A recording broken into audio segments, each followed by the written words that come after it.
దేవుని స్తుతించుడి, ఆ దేవుని స్తుతించుడి, ఎల్లప్పుడు దేవుని స్తుతించుడి.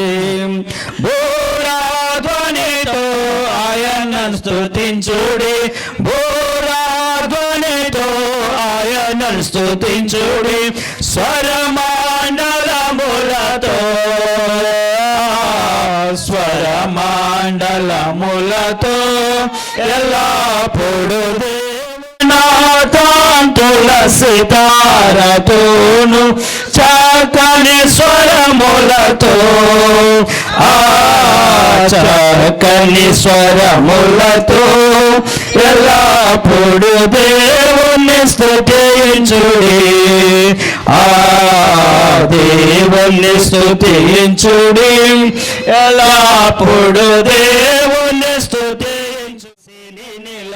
మాయలోకమిగ నేను యాత్రికుడను, రక్షకుని చెంతకు ఎప్పుడెగదన్, వీక్షించేదానెప్పుడు నాదు ప్రియుని, రక్షకుని చెంతకు ఎప్పుడెగదన్, వీక్షించేదానెప్పుడు నాదు ప్రియుని.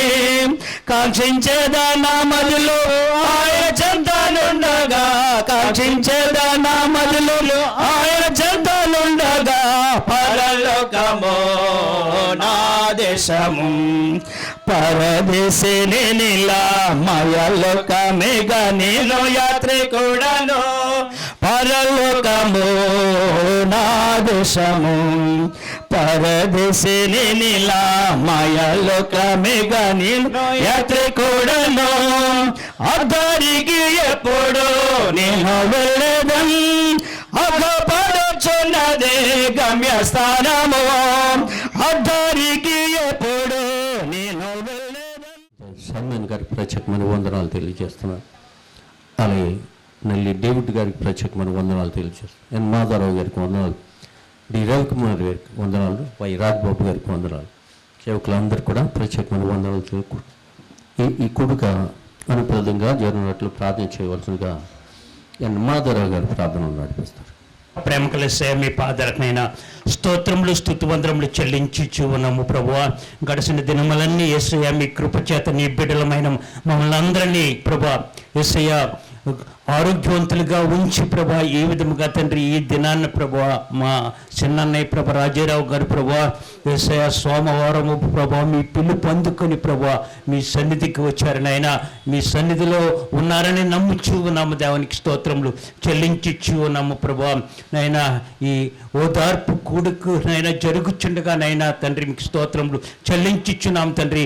అద్భుత రీతిలో తండ్రి జరిగించమని అడుగుచు అన్నాను ప్రభా. ఏదికి అలంకరించిన దైవజనులందరినీ తండ్రి యేసయ్య వాక్యము అందించబోయే నీ దాసులను ప్రభా నైనా అందరినీ ప్రభా మీరు మీ రెక్కల చాటున భద్రపరిచిన మీ ఆత్మ అభిషేకంతో నింపి మాట్లాడమని కూడా మీ సన్నిధిలో ప్రార్థన చేయించున్నాం తండ్రికి స్తోత్రం. నైనా కుటుంబస్తులు ప్రభా యేసయ్య వదిన నైనా కుమార్ గారిని బట్టి ప్రార్థన చేయించున్నాం తండ్రి. యేసయ్య నైనా మా అన్నయ్యను పోగొట్టుకుని ఎంతో దుఃఖములో ఉన్నది ప్రభానికి స్తోత్రంలో ఓదార్చి ధైర్యపరచమని అడుగుచున్నాం తండ్రి. భర్త లేని వారికి యేసయ్య మీరు భర్తగా ఆదరించే దేవుడు అయ్యున్నావని అందులో ప్రార్థన చేయించున్నాం తండ్రి. ఇచ్చిన కుమార్తెని బట్టి ప్రార్థన చేయించున్నాం తండ్రి. ఇచ్చిన కుమార్తెను తండ్రిని పోగొట్టుకుని ప్రభా వేదన దుఃఖములో ఉన్నారు ప్రభా. బిడ్డను ఓదార్చండి. వారికి ఇచ్చిన నేను ఇద్దరు కుమార్తెలను ఓదార్చమని అడుగుచున్నాను ప్రభా. నాయన కుమారుడు రాజుని బట్టి నైనా కోడలను బట్టి ప్రార్థన చేయించున్నాం తండ్రి. యేసయ్య నైనా తండ్రిని పోగొట్టుకుని మామయ్యను పోగొట్టుకుని ఎంతో వేదన దుఃఖములో ఉన్నారు ప్రభా.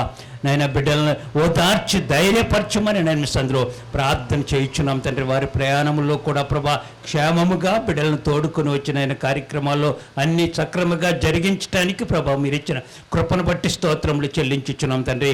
మాకు ఇచ్చిన ఇద్దరు మనవలను బట్టి కుమారులను బట్టి ప్రార్థన చేయించిన బిడ్డలను అందరూ నైనా అన్నదమ్ములను అక్క చెల్లెళ్ళను ప్రభా కుటుంబస్తులందరూ వేదన దుఃఖములో ఉన్నారు ప్రభా. అందరినీ ఓదార్చి ప్రభా ధైర్యపరచమని నైనా ఈ ఓదార్పు కూడుకలో ప్రభా రావాల్సిన వారందరినీ ప్రభా సమయానికి తోడుకుని రమ్మని ఓదార్పులో కూడుకున్న వారందరినీ మీరు దీవించి ఆశీర్వదించమని ఈ కూడికను ప్రభా తండ్రి యేసయ్యా మీకే స్తోత్రములు చెల్లించుచున్నాం తండ్రి.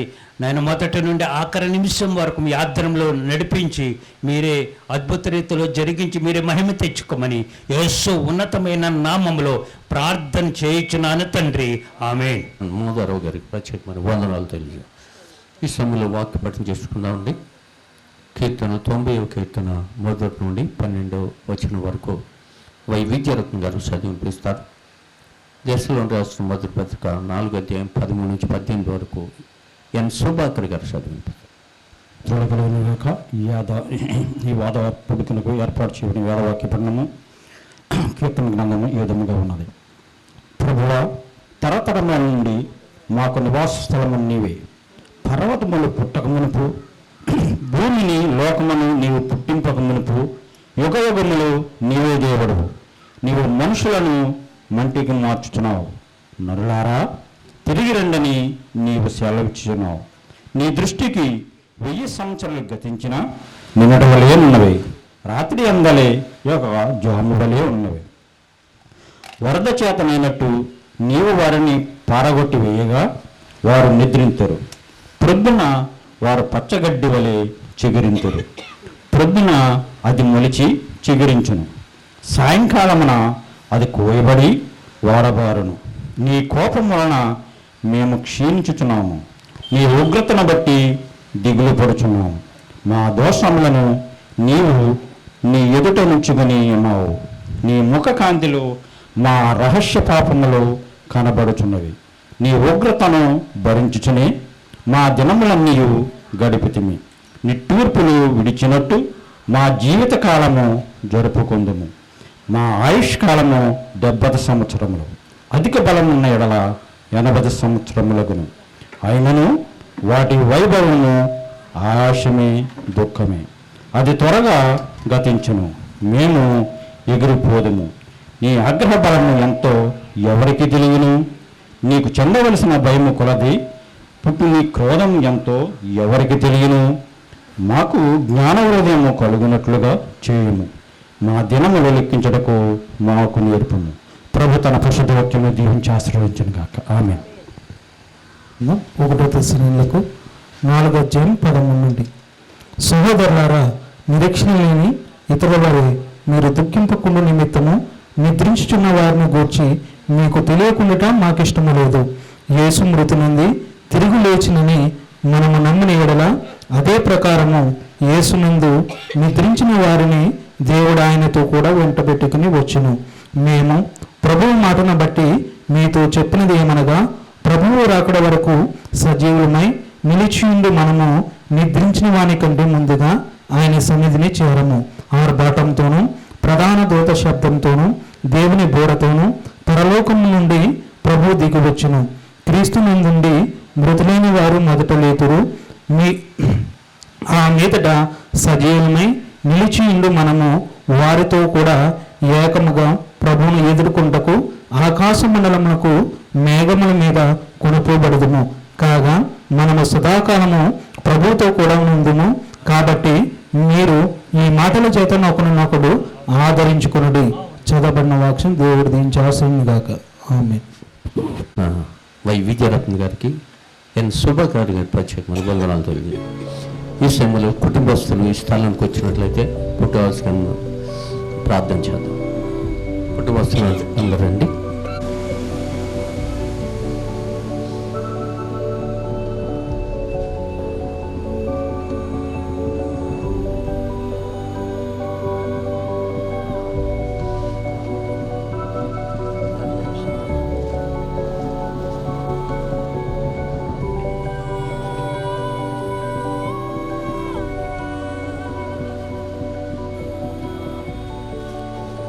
ప్రార్థన చేసుకుందాం.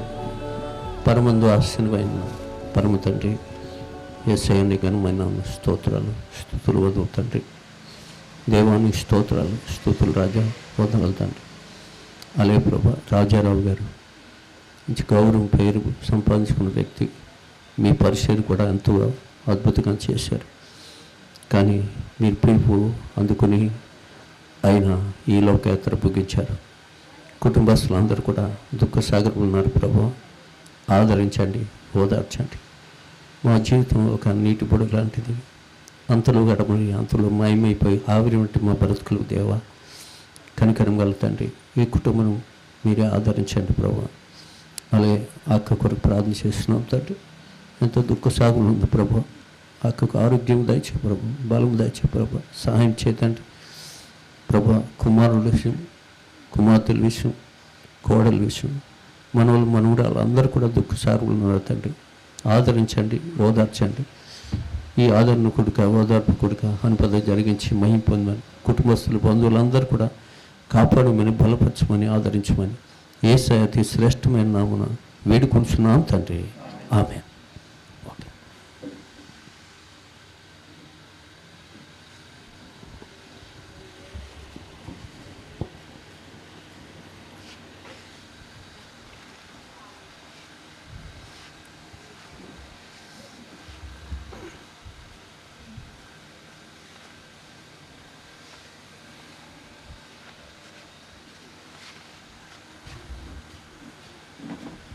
ఈ సమయంలో కుటుంబ సాక్ష్యం చెప్పాల్సిందిగా కుటుంబస్తులు గారికి పెద్ద మనవరాల్ని. మా తాతగారి గురించి చెప్పాలంటే రోజులు సరిపోవు. కానీ నేను కొంచెం క్లుప్తంగా చెప్పాలని ఆశపడుతున్నాను. మీ అందరూ వచ్చినందుకు హృదయపూర్వక వందనాలు. మరి మా తాతగారి గురించి, ఆయన చాలా స్ట్రిక్ట్ పర్సన్ నాకు చిన్నప్పటి నుంచి, తెలిసినప్పటి నుంచి. కానీ మా మమ్మీ ఎప్పుడు చెప్తుండేది, నేను పెద్ద మనవరాలిని కాబట్టి నేనంటే చాలా ఎక్కువ ఇష్టమని. నాకన్నీ చిన్నప్పటి నుంచి మాటలు నేర్పించింది కూడా మా తాతగారే అంట. మాటలు ఇంకా రైమ్స్ అన్నీ మా తాతగారే నేర్పించారు. ఇంకా మా తాతగారి నుంచి నేను నేర్చుకున్న కొన్ని విషయాలు చెప్పాలనుకుంటున్నాను. ఫస్ట్ థింగ్ వచ్చేసి క్రమశిక్షణ. నాకు ఎవరన్నా ఇది చెయ్యి, ఇది చేయొద్దని చెప్తే అసలు నచ్చదనమాట. కానీ మా తాతగారు ఇష్టం ఉన్నా లేకపోయినా, నువ్వు ఇలా ఎప్పుడు చదువుకోవాలి, ఇది పొద్దున్నే లేయాలి, టైంకి తినాలి, ఇంకా అదేంటి ఎక్కువ ఫోన్ చూస్తే ఎప్పుడు ఫోనేనా, అలా చూడకూడదు, పిల్లలు చదువుకోవాలి. హాలిడేస్లో వచ్చినా కూడా మొన్న రీసెంట్గా ఎండి ఎగ్జామ్స్ అయిపోయాయి. వచ్చిన తర్వాత ఇంట్లో ఒక 2 నెలలు ఉన్నానమాట. అప్పుడు ఆ టైంలో కూడా డాక్టర్స్ అంటే ఎలా ఉండాలి, ఎప్పుడు తిరుగుతూనే ఉండాలి, పరిగెత్తుతూనే ఉండాలి అంటే, తాతగారు నేను ఇప్పుడే ఎగ్జామ్స్ వచ్చి రాశాను, ఇప్పుడన్నా ప్రశాంతంగా ఉండనివ్వండి అంటే, లేదు డాక్టర్లు అంటే ఎప్పుడు ఏదో ఒక పని చేసుకుంటా చదువుకుంటా అలానే ఉండాలి అని. అదొకటి క్రమశిక్షణ. ఇంకొకటి వచ్చేసి పంక్చువాలిటీ, సమయపాలన. మా తాతగారు అంత పంక్చువల్ పర్సన్ నేను అంటే నా 28 ఇయర్స్లో నేను ఎప్పుడు చూడలేదన్నమాట. చాలా అంటే చాలా పంక్చువల్, ఈ టైంకి ఇది, ఈ టైంకి ఇది అని. అది మీ అందరికీ తెలుసు. ఇంకొకటి ఏంటంటే స్థిరత్వం, కన్సిస్టెన్సీ. ఈ సేమ్ పని 25 ఇయర్స్ నుంచి అదే పని చేస్తున్నారు. అంటే 25 ఇయర్స్ నుంచి 9 AM బ్రేక్ఫాస్టే. ఇంకా అది తప్ప ఇంకెక్కడ ఉండేది. అది ఎక్కడికి వెళ్ళినా, ఏ ఊర్లో ఉన్నా 9 AM బ్రేక్ఫాస్ట్ అంటే 9 AM బ్రేక్ఫాస్ట్ ఉండాల్సిందే. ఆ కన్సిస్టెన్సీ ఒకటి నేను నా జీవితంలో నేను అలా అవలంబించుకోవాలని నేను ఎంతగానో ఆశపడతాను. ఎందుకంటే కన్సిస్టెన్సీ ఉండడం వల్లే ఆయన ఇంత ఆరోగ్యంగా ఇంతవరకు ఉండగలిగారు. ఆయనకి ఒక బీపీ లేదు, ఒక షుగర్ లేదు, కొలెస్ట్రాల్ లేదు, ఏదీ లేదు. దానివల్ల ఆయన ఎంతో ఆరోగ్యంగా ఉన్నారు. ఇంకొకటి ఏంటంటే, ఇంకొక మంచి విషయం ఏంటంటే, మా తాతగారికి చదువుకునే వాళ్ళంటే చాలా ఇష్టం అన్నమాట. ఎలా అంటే ఇంకా మంచి మార్క్స్ వచ్చి ఎప్పుడు రిజల్ట్స్ వచ్చినా చెప్పామనుకోండి. ఒకసారి నాకు చాలా బాగా గుర్తు, ఒకసారి నా యూజీలో ఉన్నప్పుడు ఏదో ఒక ఇయర్లో ఇక్కడే అరుగు మీద కూర్చున్నాం అనమాట. అప్పుడు రిజల్ట్స్ వచ్చాయి. తాతగారు ఇలా వచ్చింది, ఫస్ట్ క్లాస్లో పాస్ అయ్యాను అని అంటే, అవునా కంగ్రాచులేషన్స్ అని లోపలికి వెళ్ళి అలా 10,000 కట్ట తీసుకొని వచ్చి చేతిలో పెట్టారనమాట. అంటే అంత ఇష్టం చదువుకునే పిల్లలు అంటే తాతగారికి. ఇంకెప్పుడు ఏది అడిగినా, ఏది కావాలన్నా కొంచెం కోప్పడినా కానీ తప్పకుండా అది ఇచ్చేవాళ్ళు అనమాట. ఇంకా ఏ మనుషులు పరిపూర్ణులుగా ఉండరు కదండి. నేను మా తాతగారి చూసి ఇలా ఉండకూడదు అని కూడా కొన్ని విషయాలు నేర్చుకున్నాను. అది నేను చెప్పదలుచుకోలేదు, అది నేను వాక్యం ద్వారానే చెప్పాలనుకుంటున్నాను. అదేంటంటే, నిన్ను వల్ల నీ పొరుగు వారిని ప్రేమించుము అని. మా తాతగారు చెప్పాను కదండి, చాలా కఠినమైన మనిషి అని.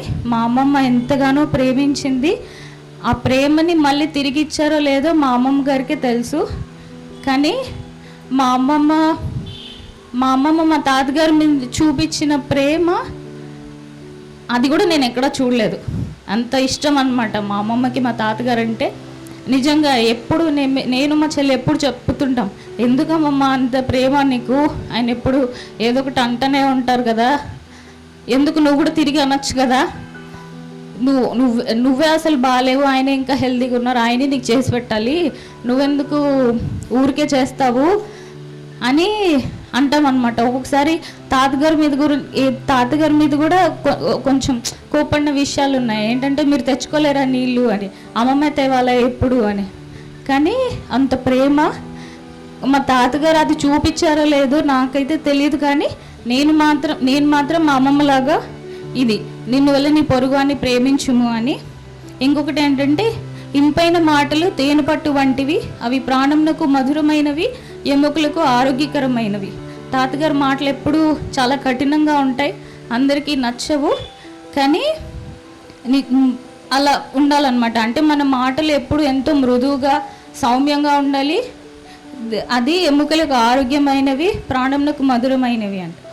ఇంకొకటి ఏంటంటే, జీవ మరణంలో నాలుక వశము, దాన్ని ప్రీతిపడువాడు దాని ఫలమును తిందును. మన తాతగారు ఎప్పుడు అంటుండేవాళ్ళు, నా టైం అయిపోయింది, నేను మీరు సెటిల్ అవ్వాలని అనుకున్నాను, ఇంకా 80 years వచ్చేసాయి, నేను చచ్చిపోతాను అలా, అంటే వెయిట్ చేస్తున్నాను అలా అని. సో నేను మీ అందరికి ఒకటి చెప్పాలనుకునేది ఏంటంటే, మన నాలుక నుంచి మనం ఏం మాట్లాడతామో అదే జరుగుతుంది. సో అలా మనం ఎప్పుడు నెగిటివ్గా మాట్లాడకూడదు అనమాట. ఇదొక విషయము నేను మా తాతగారి నుంచి నేర్చుకుంది. ఇలా ఉండకూడదు. అంటే జీవ మరణం నాలుక వశం. మనం ఎప్పుడు పాజిటివ్గానే మాట్లాడాలి, పాజిటివ్గానే అనాలి. నేను ఇంకా బాగుంటాను, నా ఆరోగ్యం బాగుంటుంది అని. మన పక్కన వాళ్ళని కూడా ఎంతో ప్రేమతో మాట్లాడాలి, ప్రేమ చూపించాలి. యాక్చువల్లీ మనం ఎవరైనా మనం ఎంతగానో వాళ్ళని గౌరవిస్తున్నామో ప్రేమిస్తున్నాము అని అంటే ఆ ప్రేమ కూడా వ్యక్తపరచాలి. తాతగారికి ప్రేమ ఉంటుంది, ఆబ్వియస్లీ ప్రేమ ఉంటుంది కాబట్టే ఇంతవరకు అమ్మమ్మ దగ్గర ఉన్నారు ఎంతగానో. అండ్ ఇంకో విషయం, మా అమ్మ గురించి కూడా మా తాతగారి వల్ల మా అమ్మ కూడా, అంటే మాటలకి కొన్ని ఎంత బాధపడినా మా అమ్మ కూడా చాలా ప్రేమ చూపించింది. నిజంగా చెప్పాలంటే మా తాతగారు చాలా చాలా అదృష్టవంతులు అనమాట. ఒక మంచి కూతురు, అంతకంటే చాలా ఇన్ఫైనైట్గా ప్రేమించే భార్య, ఎంతగానో మంచిగా చేసి పెట్టే మనవరాళ్ళు ఉన్నందుకు మా తాతగారు చాలా అదృష్టవంతులు. అండ్ ఇంకొకటి చెప్పాలనుకుంటున్నాను, నేను మా అమ్మ న్యూస్ చెప్పినప్పుడు నేను డ్యూటీలో ఉన్నాను అనమాట. డ్యూటీలో ఉంటూ నాకు ఆ రోజు పొద్దున్న డ్యూటీలో నాకు కొంచెం మంచిగా అనిపించలేదు, ఏదో మనసు అంతా వెలితిగా ఉంది అని. నేను అప్పుడు లంచ్ బ్రేక్ అయిపోయింది, అప్పుడే కొంచెం వాక్యం విందాము అని యూట్యూబ్లో ఓపెన్ చేసుకొని చింత గురించి వింటున్నాను అనమాట.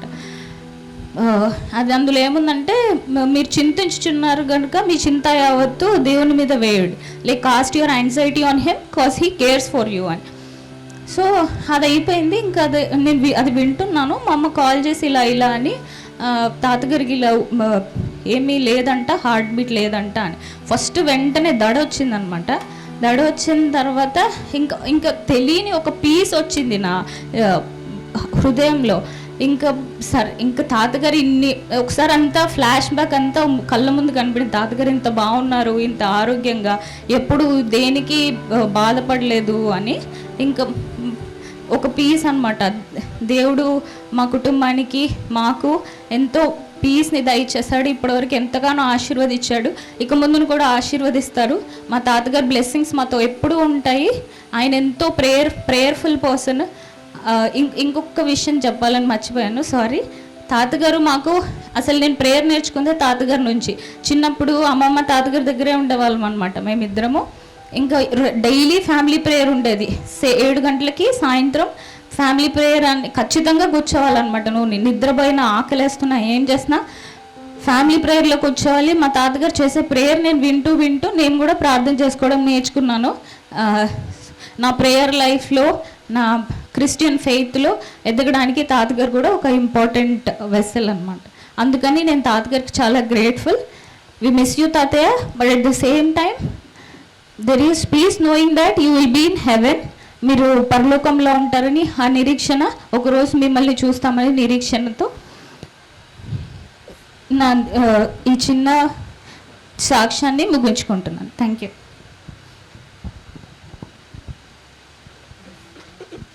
లార్డ్, నా పేరు గ్రేసీ బ్యూలా.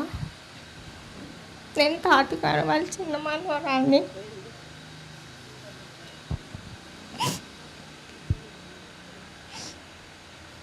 ఇట్లా సడన్గా అయ్యేసరికి అసలు జీర్ణించుకోలేకపోయాం.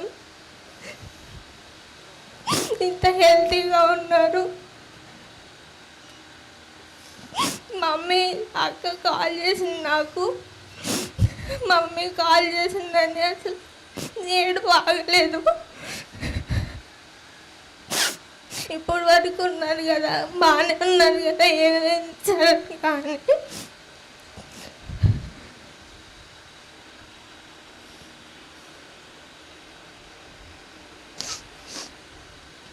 కానీ తాతగారు ఎప్పుడు హాస్పిటల్ బెడ్ మీద ఉండకుండా దేవుడు మంచి మరణాన్ని తాతగారికి దయచేశారు. దాన్ని బట్టి దేవుణ్ణి స్తుతిస్తున్నాను.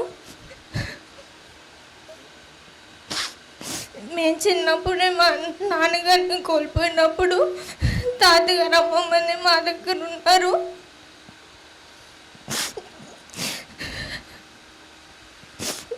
బాగా చూసుకునేవాళ్ళు. మంచిగా చదువుకుని నా ఎంబీబీఎస్ యూజీ అప్పుడు కూడా నాకు ప్రైవేట్ కాలేజ్లోనే గవర్నమెంట్ సీట్ వచ్చింది. అప్పుడు తాతగారు హాస్టల్కి ఒకటే ఫీజు ఎవ్రీ ఇయర్ తాతగారే వేసేవాళ్ళు. జూన్లో కట్టాలంటే మేలోనే కాల్ చేసి ఎంత వేయాలమ్మా అని బ్యాంక్లో వేసేవాళ్ళు. నేను ఒక్క సైలెంట్గా ఉంటాం కాబట్టి తాతగారికి ఇష్టం మేమంటే.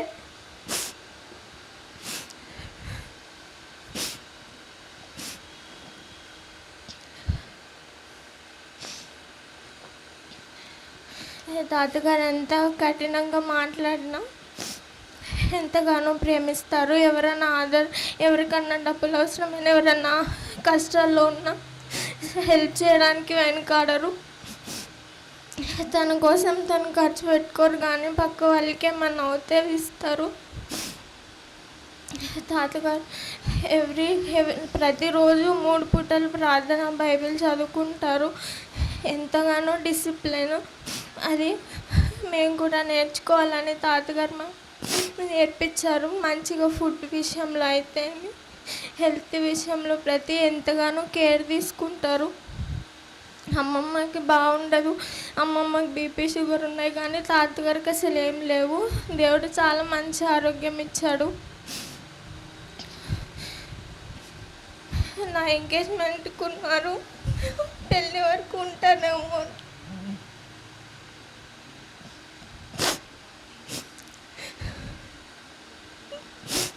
మా తాతగారిని ప్రేమించి వచ్చిన అందరికీ వందనాలు. మా తాతగారిని మీరు ఎవరన్నా బాధ పెట్టుంటే క్షమించండి. తాతగారు మమ్మీ కూడా ఎంతగానో, మా అమ్మాయి ఎంతగానో ప్రేమించేవాళ్ళు తాతగారిని. లాస్ట్ ఏప్రిల్లోనే ఇంటికి వెళ్ళాను. అదే లాస్ట్ టైం. ఇంకా తాతగారు వెళ్ళేటప్పుడు ఎప్పుడు వెళ్ళేటప్పుడు ప్రేయర్ చేసి పంపిస్తారు. ఏప్రిల్లో అట్లనే చేశారు. మళ్ళీ మొన్న తాతగారు మండే చనిపోతే సాటర్డే నేను ఇంటికి వెళ్దాం అనుకున్నాను యాక్చువల్లీ, కానీ వెళ్ళలేకపోయాను.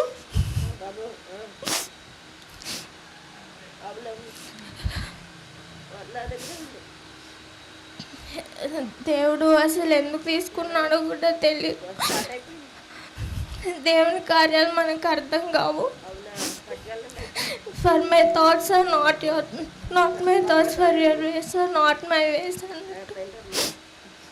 దేవుడు కూడా ఇది ఎందుకో మేలు కోసమే చేశాడని మేము ఎప్పుడు స్తుతిస్తాం. దేవుడు చిన్నప్పటి నుంచి మమ్మల్ని ఎంతగానో ఆశీర్వదించాడు. తాతగారి ప్రేయర్స్, మా డాడీ ప్రేయర్స్, అమ్మమ్మ ప్రేయర్స్, మమ్మీ ప్రేయర్స్ ఎప్పుడు మాకు తోడుగా ఉంటాయి. ఇంకా ఫ్యూచర్లో ఎప్పుడు అనేవాళ్ళు, మీరు సెటిల్ అయ్యే వరకు ఉంటే చాలు, మీరు సెటిల్ అయ్యే వరకు ఉంటే చాలు, పెళ్ళిళ్ళు ఎవరొకరు వచ్చి మిమ్మల్ని చేసుకుంటారని. అట్లనే సెటిల్ అయ్యే వరకు ఉన్నారు. ఈ కొద్ది సాక్ష్యం దేవుడు ఆశీర్వదించుగా.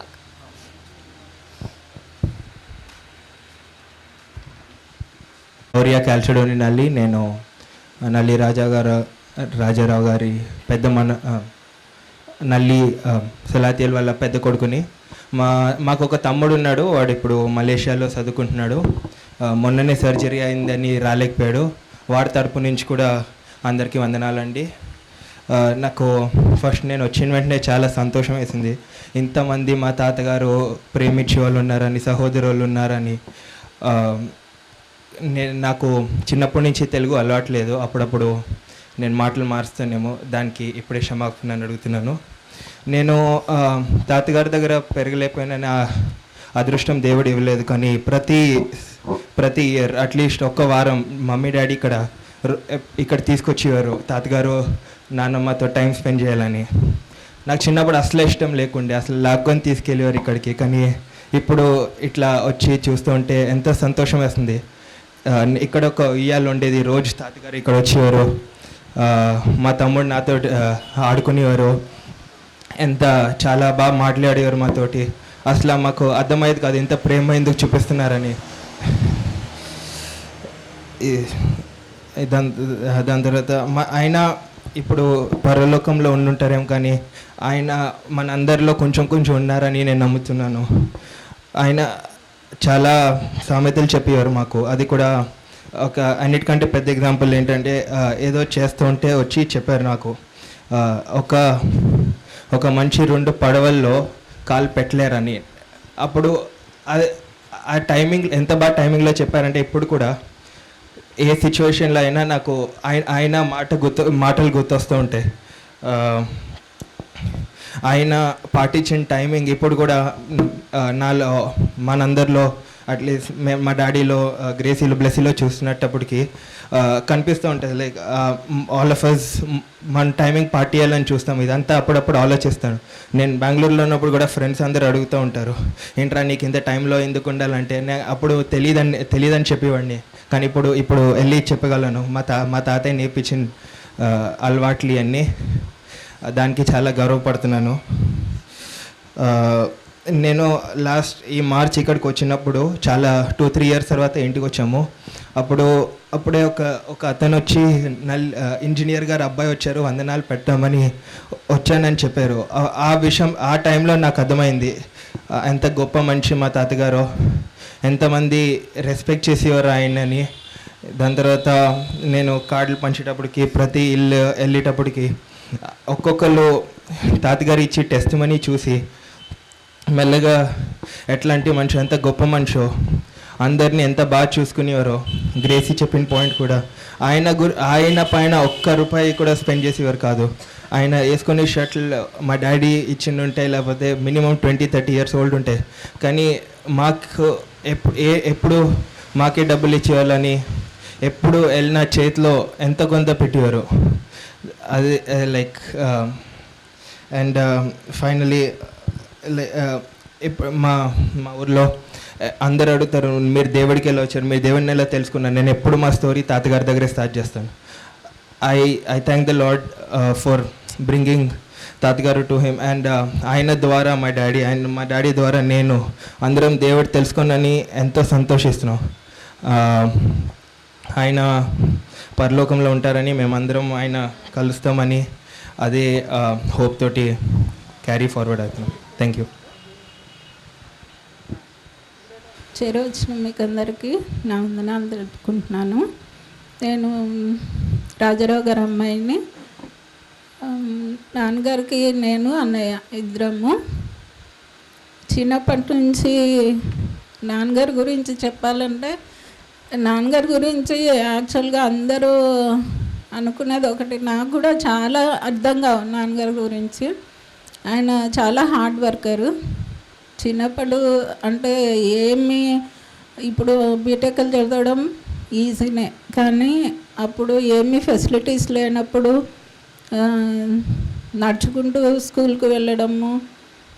ఆయన పిల్లలు చెప్పారు కదండి క్రమశిక్షణ అని, ఆ క్రమశిక్షణ బట్టే చదువుకొని ఉంటారు నాకు తెలిసి.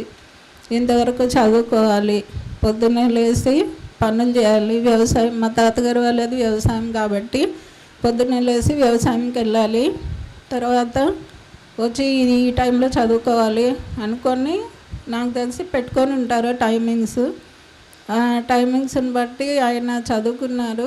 ఎస్ఎస్సి పాస్ అయ్యారు, ఎస్ఎస్ఎల్సి అంటే అప్పుడు ఇంటర్, ఎస్ఎల్సి పాస్ అయ్యారు. తర్వాత ఎంతోమంది వాళ్ళ ఫ్రెండ్స్ చాలామంది రాస్తే ఈయన ఒక్కరే పాస్ అయ్యారని చెప్పుకునే వాళ్ళు అనమాట. ఆయన అనుకున్నారంట, నేను ఎస్ఎస్ఎల్సిలో నా నెంబర్ లేకపోతే నేను ఇంకా చదవను అనేసి, అంటే మళ్ళీ ఇంకొక అటెంప్ట్ కూడా ఇవ్వను అని అనుకున్నారంట.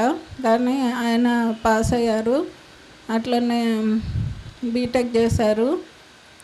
చేసినాక కూడా గవర్నమెంట్ జాబ్ కోసం కొన్ని ఇయర్స్ వెయిట్ చేశారంట. వెయిట్ చేసినప్పుడు కూడా ఖాళీగా అయితే ఉండేవాళ్ళు కాదు.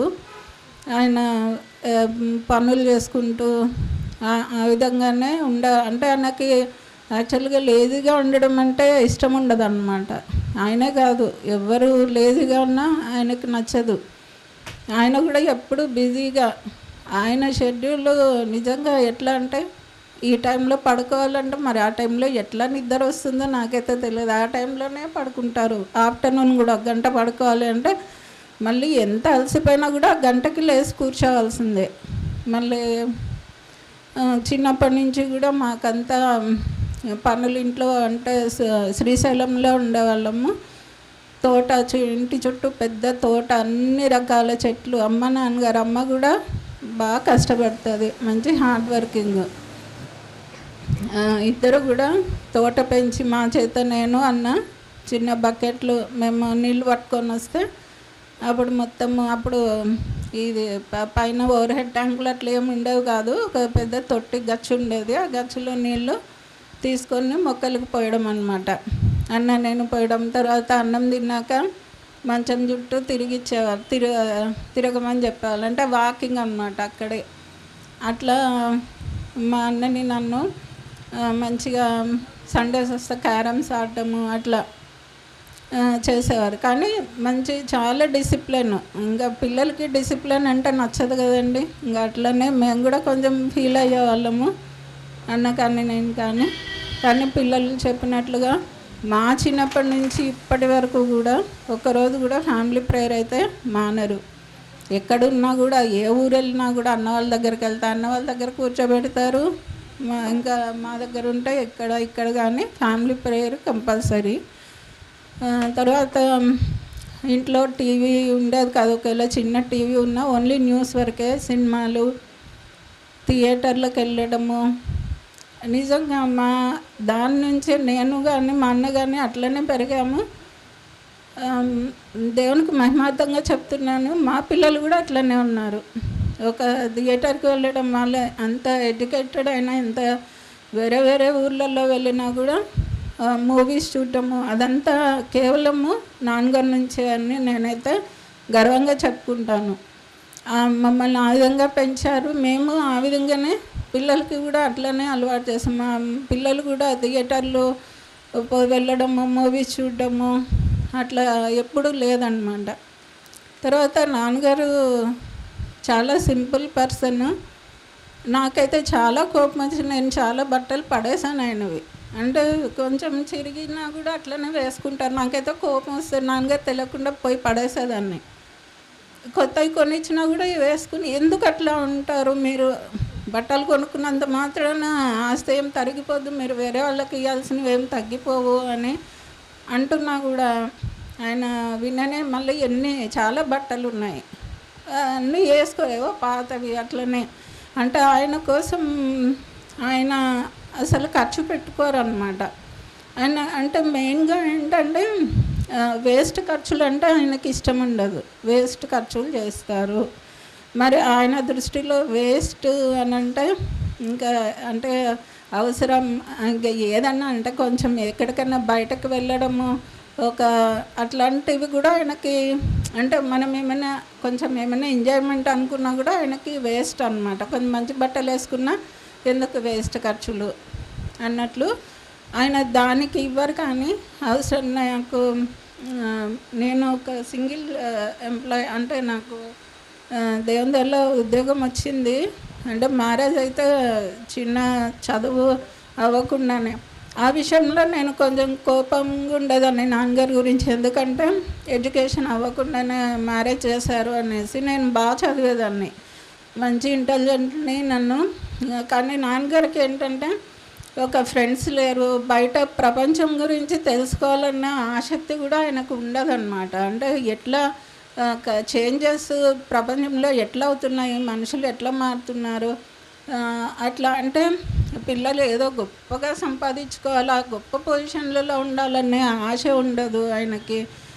అంటే ఎప్పుడు కూడా ఎందుకు హెచ్చులు పోవాలా, ఎప్పుడు అదే మాట అనమాట. హెచ్చులు అంటే ఇప్పుడు మేమేంటి బాగా చదువుకుంటాం, మంచి ఉద్యోగాలు వస్తే బాగా సంపాదించుకుంటాం కదా అని మాకు ఉంటుంది. కానీ నాన్నగారు ఏంటంటే ఏం అవసరం లేదు, తినడానికి కట్టుకోవడానికి ఉంటే చాలు, ఎందుకు ఇంకా మిగతా అన్నీ ఏంటంటే హెచ్చులు అనేవాళ్ళు అనమాట.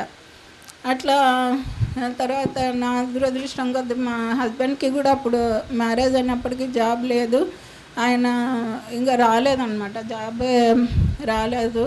ఇంకా ఆయన కూడా చనిపోయినారు. తర్వాత ఇంకా నాకు టీచర్ జాబ్ తెలుసు కదండి, తక్కువ జీతాలు ఇప్పుడంటే కొంచెం ఉన్నాయి. కానీ నాకు కర్నూలులో ఒక ఇల్లు ఏర్పరచుకోవడానికి కృప ఇచ్చినాడు. అంటే అది నాన్నగారు హెల్ప్ వల్లనే. పిల్లల్ని మేము ఈ విధంగా ఉన్నామంటే నాన్నగారి హెల్ప్ వల్లనే. అంటే మాకు అవసరాల కోసము ఇవ్వడానికి ఒక మాట అన్నా కూడా ఇచ్చేవారు. ఇస్తుంది ఏదో ఒక వేస్ట్ ఖర్చు చేస్తుంది అని నమ్మకం అన్నమాట. అందుకనే అమ్మకి ఇవ్వరు. అదే ఎవరైనా అవసరాల్లో ఉన్నారు, తర్వాత ఎవరికైనా ఆరోగ్యం బాగాలేదు వాళ్ళకి అని అంటే మాత్రము 1000 ఇస్తారు, 1,00,000 కూడా ఇస్తారు కొన్నిసార్లు. దానికి ఏమీ వెనుక తీయడం అన్నమాట. తర్వాత పాప చెప్పినట్లుగా ఆయన ప్రేమను ఎక్స్ప్రెస్ చేయరు, ఆయనకు ఉండదు. కానీ ఆయనకి ఎక్స్ప్రెస్ చేసే విధానం తెలియదు. తర్వాత ఆయన మాటలు కఠినంగా ఉంటాయి. ఎందుకు అంటే ఎవరైనా పని చేయకుండా లేజీగా ఉన్నారనుకోండి డైరెక్ట్గా అనేస్తారు. అది ఎవరు అంటే అట్లా అంటే ఏమైనా ఫీల్ అవుతారా అని ఆలోచించారు. అది మనసు ప్లస్ చెప్పింది కదా, అది మంచిగా వాక్యం నాకు కూడా తెలియదు అట్లా చెప్తారని మంచిగా వాక్యం చెప్తుంది, మృదువైన మాటలు. అది ఏదో అంటే దాదాపు ఎక్కువ కఠినంగానే మాట్లాడతారు. మా అన్న వాళ్ళు పండుగ అట్లా ఎందుకు అట్లా ఉంటే ఖాళీగా ఉంటారు, మళ్ళీ డబ్బులు ఏమంటారు అని అట్లా మళ్ళీ అట్లా అంటారు. మళ్ళీ ఆ ప్రేయర్లో కూడా కంపల్సరీగా 3 పూటలు అందరినీ గుర్తు చేసుకుంటారు. 3 పూటలు మా అన్న కుటుంబం అని. తర్వాత నేను ఒక్క విషయంలో రిగ్రెట్ అవుతున్నా. అంటే నేను నా దగ్గరికి నాన్నగారు వాళ్ళు వచ్చి 4 years అయింది. కోవిడ్ టైంలో అమ్మకి కూడా కొంచెం హెల్త్ బాగాలేక నేను తీసుకొని వెళ్ళిపోయాను అనమాట. అమ్మ చేసుకోలేకపోతుంది, ఇద్దరు చేసుకోలేరు అనేసి నేను తీసుకొని వెళ్ళిపోయాను. కానీ నాన్నగారికి అయితే మనసు అంతా ఇక్కడే ఉండేది. ఊరు ఊరు ఊరు అంటే ఎవరు చేస్తారు, ఎవరు చూస్తారు, కనీసం పని వాళ్ళు కూడా దొరకరు ఇక్కడ అనేసి నేను వినేదాన్ని కాదనమాట. చివరికి చనిపోయే ముందు 1 వారం ముందు అడిగారు, తీసుకెళ్ళి బుజ్జమ్మ వెళ్ళిపోదాము, తీసుకెళ్తాను వెళ్దాంలే అని చెప్పాను అనమాట. ఇంకా సరే అని అప్పుడు కోరుకున్నారు. నేను ఇంకా ఈ మ్యారేజ్ ఉంది కదా, మ్యారేజ్ షాపింగ్ అని అట్లా హైదరాబాద్ వెళ్ళాను. కొంచెం సిక్ అయ్యారనమాట, ఎండ దెబ్బలాగా కొట్టింది. మళ్ళీ నేను వచ్చి మజ్జిగ ఓఆర్ఎస్లు అమ్మ గంటకి తాపింది. తాపితే మళ్ళీ కోలుకున్నారు, బాగానే తింటున్నారు. ఆ రోజు చనిపోయే రోజు మార్నింగ్ మాత్రమే నాతో గొడవ వేసుకున్నారు, నువ్వు నన్ను తీసుకెళ్తావా లేదా నేను వెళ్ళిపోవాలి, మా అన్నోళ్ళ దగ్గరే చనిపోవాలి. ఎందుకు ఆయన అట్లా చాలా ప్రెజర్ చేశారు. సరే అని నేను డ్రైవర్లను మాట్లాడినాను, వాళ్ళిద్దరు ఒక ఇద్దరు రామన్నారు. సరే నేను స్కూల్కి టీసీలు ఉన్నాయని స్కూల్కి వెళ్ళాను. వచ్చినాక ఎవరో వేరే డ్రైవర్ని అరేంజ్ చేసుకొని ఇంకా మార్నింగ్ బయలుదేరి తీసుకెళ్ళిపోదాంలే, ఆ విషయం చెప్దాంలే నాన్నగారికి, ఎంత గొడవ చేస్తున్నారు కదా, సరే వెళ్ళి వదిలేసి ఒక 2 రోజులు ఉండి వదిలేసి వద్దాము. మా ఆంటీ వచ్చిందనమాట, లేకపోతే నేను అది కూడా ధైర్యం చెయ్యను. కానీ మా ఆంటీ వచ్చింది. మా ఆంటీ వచ్చి ఏమనిందంటే, భుజమ్మ తీసుకురాలే, నాన్నగారు గొడవ చేస్తున్నారు అంటున్నావు కదా, నేను చూసుకుంటానులే ఇద్దరిని అనింది. సరే అనేసి ఇంకా నేను ఫిక్స్ అయ్యాను 7వ తారీఖు మార్నింగ్ తీసుకొని వద్దామని. ఇంకా ఆలోపే 6వ తారీఖు ఇట్లా నేను వెళ్ళేటప్పటికే నాన్నగారు ప్రాణం అంతా ఇక్కడ పెట్టుకొని అక్కడ ప్రాణం విడిచారు. అదొకటి కొంచెం తీసుకొని వచ్చింటే బాగుండేదేమో అని ఫీల్ అయ్యాను అనమాట. తర్వాత ఇంకా అమ్మ గురించి చెప్పాలంటే, నాన్నగారు ఇంత ఆరోగ్యంగా ఉన్నారు అని అంటే అది కేవలం అమ్మ గురించే.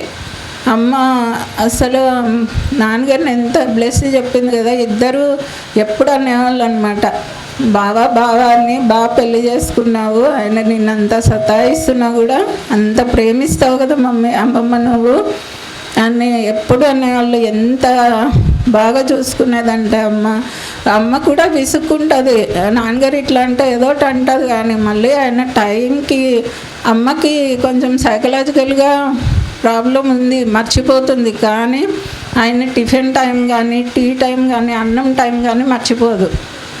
ఒకవేళ మర్చిపోయినా కోపడతారు నాన్నగారు, ఆ భయం ఉంటుంది, కానీ అస్సలు మర్చిపోదు అనమాట. ఆమె ప్రేమను బట్టే నాన్నగారు ఇంతకాలం ఎప్పుడు పిల్లలు అంటుంటారనమాట, అమ్మమ్మ చేస్తుంది కాబట్టి ఆయనకు టైంకి జరుగుతున్నాయి. నిజమే కదా, ఆయన 9కి తినాలంటే అమ్మమ్మ చేసి పెడుతుంది కాబట్టి 9కి జరుగుతున్నాయి అనేసి. సో నాన్నగారు అంటే కఠినంగా అంటారు, కానీ అదే ఆయనకి నచ్చని విషయాల్లో అంటే డబ్బులు దుబారా చేస్తే నచ్చదు, తర్వాత లేజీగా అంటే నచ్చదు. ఇంకా పిల్లలు వాళ్ళు చదువుకొని నలుగురు మనవుల గురించి ఆయన ఎప్పుడు ప్రౌడ్గానే ఫీల్ అవుతారు. నా పిల్లల కంటే ముందు అబ్బాయిలు అంటే చాలా ఇష్టం, శౌర్య షారులు. ముందు వాళ్ళ గురించి చెప్పి ఎవరైనా వస్తే ముందు వాళ్ళ గురించి చెప్పినాకనే గ్రేస్ గురించి చెప్తారనమాట. అబ్బాయిలు అంటే కొంచెం పార్షియాలిటీ ఆయనకి, నా మనవలు అనేసి. అట్లా అబ్బాయిల గురించి అంటే నలుగురు అన్నా కూడా ఆయనకి ఇష్టమే, నలుగురిని బాగా చూసుకుంటారు.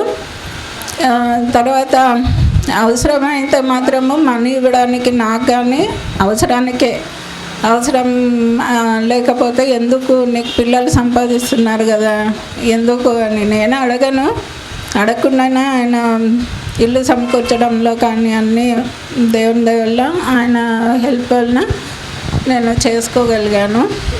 ఇంకా చనిపోయే ముందు 4 years నా దగ్గరే ఉంచుకోవడానికి కూడా దేవుడు కృప అనుగ్రహించాడు. ఇంకా చాలా చెప్పచ్చు, కానీ ఇంకా టైం సరిపోదు. నాకు ఈ అవకాశం ఇచ్చిన మీ అందరికీ కూడా వందనాలు తెలుపుకుంటున్నాను. అందరికీ వేదికను అలంకరించిన సేవకులకి అందరికీ దేవుని నామమున వందనాలు తెలియజేస్తున్నాం. సో ఒక వ్యక్తి గురించి చెప్పాలంటే అనేక రకాలుగా చెప్పొచ్చు, కానీ సమయము ఎక్కువ ఉండటం వల్ల క్లుప్తంగా కొన్ని విషయాలు మీతో పంచుకొని నేను ముగించాలని ఆశిస్తున్నాను. మా నాన్నగారు ఒక క్రమశిక్షణ కలిగినటువంటి సైనికుల వలె నేను ఆయన్ని అభివర్ణిస్తాను. 2 తిమోతి 1వ అధ్యాయంలో రాయబడినట్టు క్రమశిక్షణ కలిగిన సైనికులు అంటే ఒక క్యారెక్టర్ అక్కడ చెప్తారు. అదేంటంటే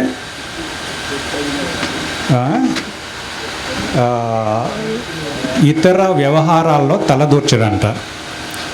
అంటే క్రమశిక్షణ కలిగిన సైనికుడు ఒక విషయంలో ఫోకస్, ఒక దృష్టిని కేంద్రీకరించి ఆ సైనికుడు పనిచేస్తాడు. ప్రపంచంలో ఏం జరుగుతున్నా వేరే ఏమైనా పట్టించుకోడు అనమాట. ఓకే, వేరే వ్యవహారాల్లో తలదూర్చడం కానీ అన్ని విషయాల్లో చేతులు పెట్టడం కానీ అది సైనికుడు చేసేటువంటి పని కాదని 2 తిమోతి 1వ అధ్యాయంలో 2వ అధ్యాయంలో వ్రాయబడి ఉంది. ఆ విధంగా మా నాన్నగారిని ఒక క్రమశిక్షణ కలిగినటువంటి సైనికుడిగా నేను అభివర్ణిస్తాను. ఆయన జీవితం చూసినట్లయితే ఈ యొక్క 3 భాగాలుగా విభజిస్తాను. మొదటిది ఏంటంటే స్టూడెంట్ లైఫ్, చదువుకునేటువంటి ఆ యొక్క వయసు. సో ఈ యొక్క స్టూడెంట్ లైఫ్లో ఆయన ఫోకస్, ఆయన దృష్టి అంతా స్టడీస్ మీదే, 100% స్టడీస్ మీదే పెట్టడం మనం చూస్తూ ఉంటాం. వేరే విషయాల్లో పాల్గొనటం కానీ, అటు ఇటు వేరే వ్యవహారాల్లో తలదూర్చటం కానీ, అంటే నేను మిగతా పెద్దల ద్వారా విన్న విషయాలు ఏంటంటే ఆయన స్టడీస్ అంటే ఆ స్టడీస్ మీద ఫోకస్ పెట్టేవారు. ఇంట్లో ఆ స్టడీస్కి వెళ్ళాలంటే ఇంట్లో పనులన్నీ చేయాలి, పొలం దున్నాలి, తర్వాత ఆవుల్ని కట్టేయాలి. సో ఇటువంటి కార్యక్రమాలన్నీ తెల్లవారుజామున లేసి కంప్లీట్ చేసి అంతర్వేది గుళ్ళ దగ్గర నుంచి లూథరన్ హై స్కూల్లో పరిగెత్తుకుంటూ వెళ్ళేవారంట. ఎందుకంటే టైము 10 minutes 15 minutes అట్లా మిగిలేది. ఆ టైంలో ఆ గంట కొట్టే ముందు రన్నింగ్ అనమాట. సో ఆ టైంలో మరి మేమైతే ఒక 1/2 kilometer కూడా పరిగెత్తలేము. మరి ఆ టైంలో అట్లాగా పరిగెత్తుకుంటూ వెళ్ళేవారంట. సో ఆ స్టడీస్ మీద ఫోకస్ అనేది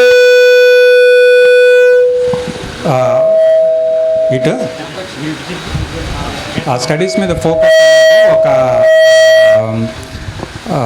ఇంపార్టెంట్ విషయంగా నేను భావిస్తున్నాను అనమాట. అట్లా పెట్టడం వల్లనే ఆయన చక్కగా చదువుకొని ఆ యొక్క ప్రాంతంలో అంతా చదువుకోవటం అనే కల్చర్ ఏమీ లేదు. ఇప్పుడైతే మేము సిటీస్లో ఉంటాం కాబట్టి అదొక కల్చర్, కానీ అటువంటి పరిస్థితుల్లో ఆయన చదువుకోవటం చూసాము. రెండో ఫేజ్కి వచ్చేటప్పటికి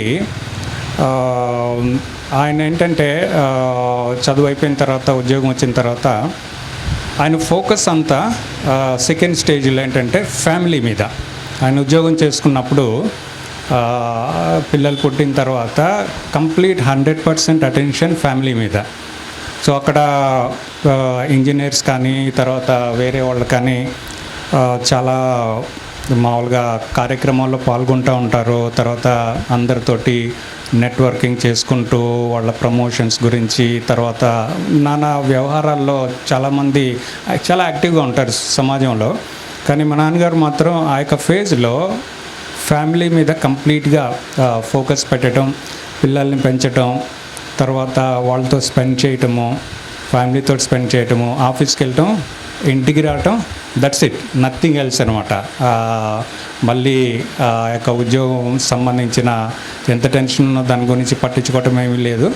సో ఫ్యామిలీ మీద సెకండ్ ఫేజ్లో ఆయన కాన్సన్ట్రేట్ చేయటము చూస్తూ ఉంటాం. ఆ విధంగా ఒక విషయం మీద దృష్టి కేంద్రీకరించటం మేము గమనించామన్నమాట. సో థర్డ్ ఫేజ్కి వచ్చేటప్పటికి పిల్లలందరూ మేమందరం చదువుకొని ఉద్యోగాలు తెచ్చుకొని ఇంకా పెళ్ళిళ్ళన్నీ అయిపోయిన తర్వాత ఆ థర్డ్ ఫేజ్లో ఆయన ఫోకస్ అంతా, ఆయన దృష్టి అంతా దేని మీద ఉందంటే సెల్ఫ్ కేర్. సో తనని తాను కేర్ తీసుకోవటం అన్నమాట. సో ఎందుకంటే ఆయనకొక్కటే ఉండేది, నేను ఎవరికి ఇబ్బందికరంగా ఉండకూడదు. సో నాకు ఎవరు చేసి పెట్టకూడదు. నేను చనిపోయానంటే సడన్గా చనిపోవాలి, ఎవరితో ద్వారా చేయించుకోవటం కానీ, ఎవరిని ఇబ్బంది పెట్టడం కానీ, సో ఎవరిని ఆ విధంగా చేయటం కానీ ఆయనకి అస్సలు ఇష్టం ఉండేది కాదనమాట. కాబట్టి ఆయన ఏంటంటే, నేను బతికి దేవుడు నాకు జీవితం ఇచ్చినంత కాలము ఆరోగ్యంగా నా పనులు నేను చేసుకుంటూ జీవించాలనే ఆ యొక్క కోరుకుండేది. దాని ద్వారా ఆయన బాడీని చాలా కేర్ తీసుకునేవారు. ఏ విధమైనటువంటి జ్వరం కానీ, జబ్బు కానీ, జలుబు కానీ ఏమి రాకుండా మా చెల్లి చెప్పినట్టు అసలు చనిపోయే 3-4 రోజుల ముందు హాస్పిటల్ తీసుకెళ్ళి బాగాలేదంటే టెస్ట్లన్నీ చేపిస్తే ఏం లేదు, no sugar, no BP, nothing. So ఆ విధంగా ఆయన కేర్ తీసుకుని దాని మీద ఫోకస్ పెట్టి మీకు అందరికి తెలిసినట్లు సడన్గా ఆయన నిద్రలోనే మంచం మీదే చనిపోవటం జరిగింది. సో ఆ విధంగా ఆయన జీవితాన్ని నేను చూసినట్లయితే ఒక్కొక్క ఫేజ్లో ఒక్కొక్క విషయం మీద ఆయన కంప్లీట్గా ఫోకస్ పెట్టడం. సో చాలామంది చాలా అంతస్తులు కట్టుకుంటూ చాలా సంపాదించుకుంటుంటే ఏం పట్టించుకునేవారు కాదు. Focus is focus. Studies first phase, second phase family, third phase వచ్చేసి సెల్ఫ్ కేర్. ఆ విధంగా ఆయన జీవించారు. సో దాన్ని బట్టి దేవునికి వందనాలు చెల్లిస్తున్నాము. సో మా నాన్నగారు చనిపోయిన తర్వాత మీ అందరూ మమ్మల్ని ఎంతగానో ఆదరించి ప్రతి విషయంలోనూ అంత సహకరించారు. ముఖ్యంగా మా అన్నయ్య బుల్లికాస్ గారు మరియు మా బావగారు గంటబాబు గారు, సూర్యప్రకాష్ గారు. సో మా ఈ యొక్క కార్యక్రమాలన్నీ సమాధి చేయటం దగ్గర నుంచి, అక్కడ స్థలం దగ్గర నుంచి, ప్రార్థన అరేంజ్ చేయటం దగ్గర నుంచి ఎంతగానో సహాయం చేశారు. మరియు మా తమ్ముడు నల్లి ఆనందరావు కూడా ఆయన నడవలేని పరిస్థితులు ఉన్నప్పటికీ వీల్ చైర్ మీద వచ్చి ఈ పరిస్థితులన్నీ చూసుకుని వెళ్ళటం కూడా చాలా సంతోషకరము. మా అమ్మగారు ఓదార్చడానికి మా అత్త జడ్పీటీసీ గారు ఆ రోజు నుంచి ఇప్పటి వరకు ప్రతిరోజు వచ్చి ఉండి కలిసి వెళ్ళిపోతూ ఉన్నారు. వాడికి కూడా దేవునికి ధన్యవాదాలు. వాళ్ళ సిస్టర్ గారు మరి దేవుడు మా యొక్క ఆంటీని కూడా దుబాయ్ నుంచి మామూలుగా సెలవు కానీ వచ్చింది.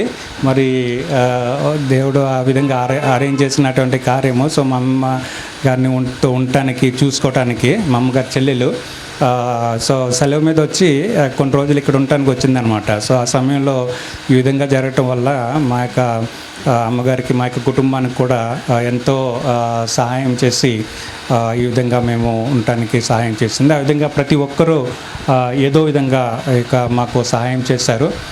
మా సంఘ సేవకులు మరియు పాస్టర్ గారు మమ్మల్ని ఎంతో ఓదార్చి ప్రతి కార్యక్రమంలోనూ చక్కగా జరిపించినందుకు అందరికీ దేవుని నామమున వందనాలు చెల్లిస్తూ ఇంతటితో నేను ముగిస్తున్నాను. Thank you. సంతోషముగా పాడుతూ సీయోను వెళ్ళు. మంచి పేరు తెచ్చుకున్న వ్యక్తి. ఆయన బాల్యం నుండి కూడా భక్తి జీవితం ఉంది. శ్రద్ధగా చదువుకోవటం, మంత్రవేదిలోనే ఇంజనీర్గా అయిన వ్యక్తి ఆయన ఒక్కరే. ఆ సమయంలో అంత శ్రద్ధగా భక్తి జీవితంలో కూడా మమ్మల్ని అందరూ కూడా చక్కగా పాటలు పాడటానికి కానీ దేవుని ప్రార్థన నేర్పడానికి ఎంతో సహాయంగా ఉండేవారు. ఆయన బిడ్డలు మనవరాలు కూడా చక్కని సాక్ష్యం చెప్పారు ఆయన గురించి. మనం చాలా సంతోషకరం. ఈ సమయంలో ప్రార్థన చేయవలసిందిగా మళ్ళీ డేవిడ్ గారు ప్రార్థన చేస్తారు సేవకు. ప్రియకుమారుడు ప్రభును రక్షకునైన యేసు ప్రభువారి పరిశుద్ధ నామములో ఉదయకాల సమయంలో ఈ అంతర్వేద పాలెంలో ప్రభా మరి మీ దాసులు సోదరుడు రాజారావు గారు ప్రేమించిన మరి మీ దాసురాలు కుమారుడు కుమార్తె మనవలతో అలాగే దైవ సేవకులతో రక్త సంబంధులతో ఆత్మ సంబంధులతో మరే విధంగా కలిసి ప్రార్థించే భాగ్యం అయ్యకున్న పాత్రుడిని దుమ్ముదూళ్ళు లాంటి వాడిని నాకు కూడా ఇచ్చారు. అందుని బట్టి స్తుతిస్తున్నాం. గత సోమవారం మరి మీ దాసుని మీ మహిమలో పిలుచుకున్నారు.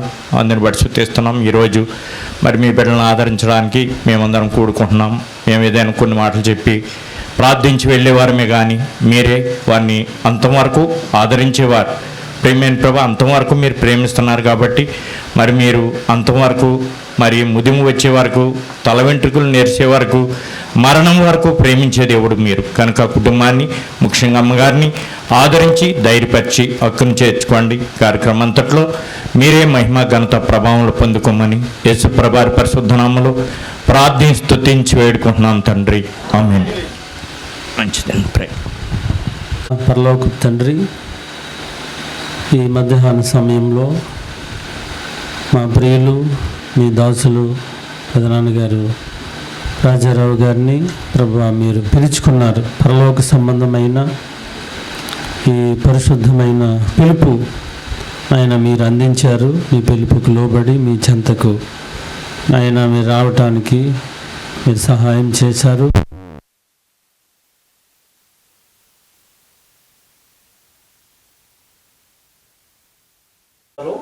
వారు నిత్య విశ్రాంతికి వెళ్తారు. ఎవరైతే క్రీస్తు యేసు ప్రభునందు విశ్వాసం ఉంచలేదో నిత్య యాతనకు పాతాళానికి దిగినటువంటి విషయాలు తెలిసి అవగాహన కలిగి ఉన్నవారు మాత్రమే పరలోకానికి వెళతారు. కాబట్టి మానవుడు ఒకటి ప్రాణాన్ని కలిగి ఉన్నాడు, శరీరాన్ని కలిగి ఉన్నాడు, ఆత్మను కలిగి ఉన్నాడు. చనిపోయినప్పుడు ఈ మూడు కూడా వేరైపోతాయి. బ్రతికి ఉండగా వేరు చేయగలిగిన వ్యక్తి ఏదీ కూడా లేదు. కానీ బ్రతికి ఉండగానే ఈ మూడింటిని గురించినటువంటి సంగతి విపులముగా విభజించగలిగిన శక్తి భూలోకంలో ప్రభువు మనకిచ్చాడు. ఏంటో చెబుతారా? ఎలాగూ బ్రతికి ఉండగానే ప్రాణమును, శరీరమును, ఆత్మను కూడా పరిశోధించి చూచుకొనగలిగిన అవకాశాన్ని ప్రభువు ప్రతి వ్యక్తికి కూడా ఇచ్చాడు. ఎలాగూ?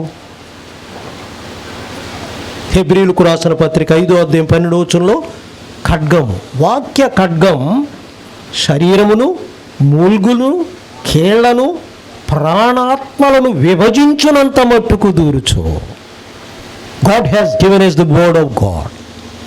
దేవుడు మనకు వాక్యం ఇచ్చాడు. ఈ మూడింటిని కూడా శోధించి చూసుకునేటటువంటి వాక్యాన్ని ప్రభు మనకిచ్చాడు.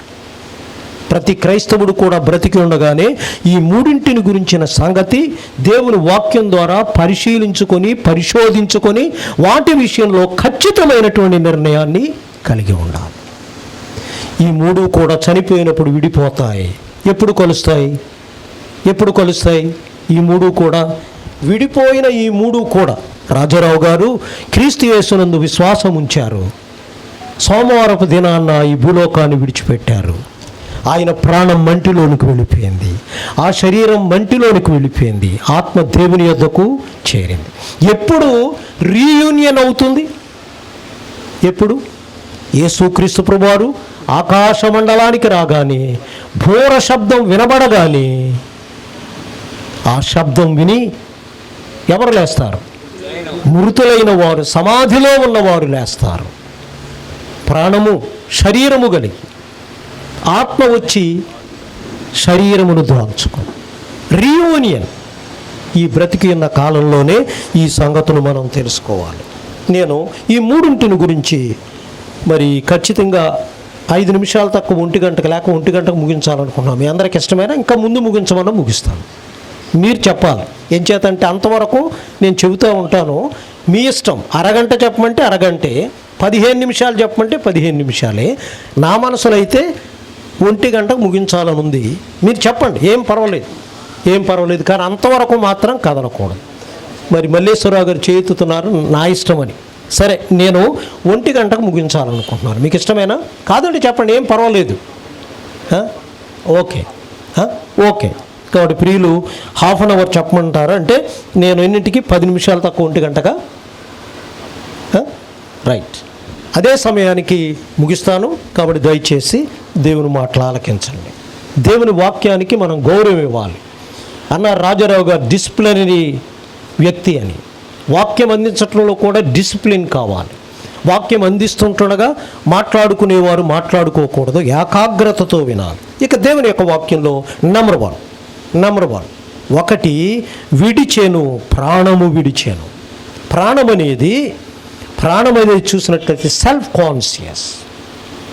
కాన్షియస్ మనలో ఉన్నటువంటి ఎమోషన్స్, సారీస్, జాయ్స్ ఇవన్నీ కూడా ప్రాణం వలన మనం తెలుసుకుంటూ ఉంటాం. Self conscious. అలా అయితే భావోద్రేకాలకు అదుపు చేసుకొని ప్రేమానురాగాలను చూపించాలి బ్రతికి ఉండగానే. ప్రతి వ్యక్తి కూడా చూసినట్లయితే ప్రతి వ్యక్తి భావోద్రేకాలను అదుపు చేసుకొని మరియు ప్రేమానురాగాలను పంచాలి. ఇది ప్రతి వ్యక్తి, ప్రతి విశ్వాసి కలిగి ఉండాలి. భార్య భర్తల మధ్య ప్రేమానురాగాలు, తల్లిదండ్రుల బిడ్డల మధ్య ప్రేమానురాగాలు, ఇరుగు పొరుగు వారితో ప్రేమానురాగాలు, లోకంతో ప్రేమానురాగాలు, వీటిని మనం కలిగి ఉండాలి. విడమరిచి చెప్పలేను. ఎఫెసీయులకు రాసిన పత్రిక 5వ అధ్యాయంలో చూడగలం దేవుని యొక్క వాక్యంలో. తీతు పత్రిక 2వ అధ్యాయంలో చూడగలం. భార్య భర్తల మధ్య ప్రేమానురాగాలను పంచుకోవాలి. బిడ్డల మధ్య ప్రేమానురాగాలను పంచుకోవాలి. బ్రతికి ఉన్నప్పుడే ఈ సంగతులు ఎరిగి ఉండాలి. అలాగే ఇలాంటి మంచి అవగాహన ప్రతి విశ్వాసిలో కూడా ఉండాలి. అంతేకాకుండా రక్త సంబంధులతో కూడా ఇలాంటి ప్రేమానురాగాలు పంచుకోవాలి. యెషయా గ్రంథం 58వ అధ్యాయం 7వ వచన భాగంలో రక్త సంబంధులకు తన ముఖము తిప్పడు అని ఉంది. కాబట్టి ఈ విధంగా రక్త సంబంధులతో కూడా ప్రేమానురాగాలను పంచుకోవాలి.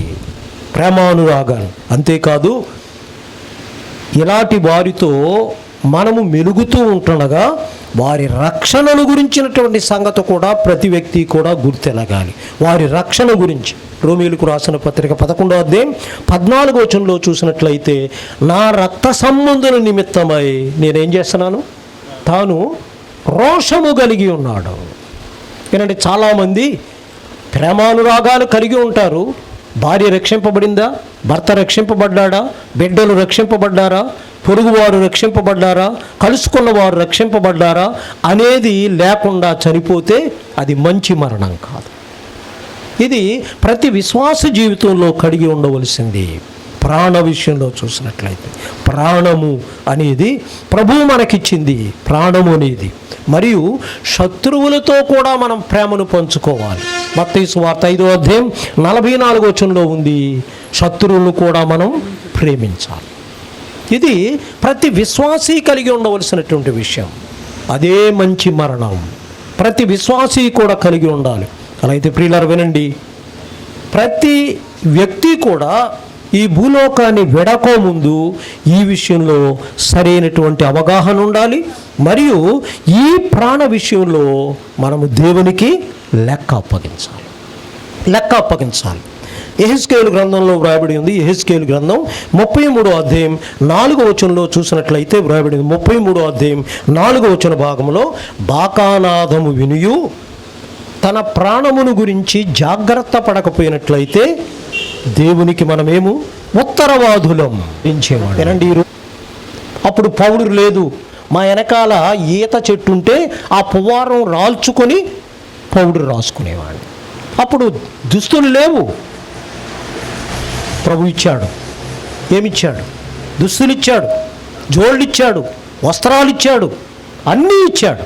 మనం ఏం చేయాలి? We have to praise God with our soul. స్తుతించాలి. ఈ రోజున సుఖిస్తున్నారు. ఒక్క మాట చెప్పమంటారా? ఓ రోజు నేను బస్సులో ప్రయాణం చేస్తుంటే ఒక యవనస్తుని ప్రక్కన కూర్చున్నాను.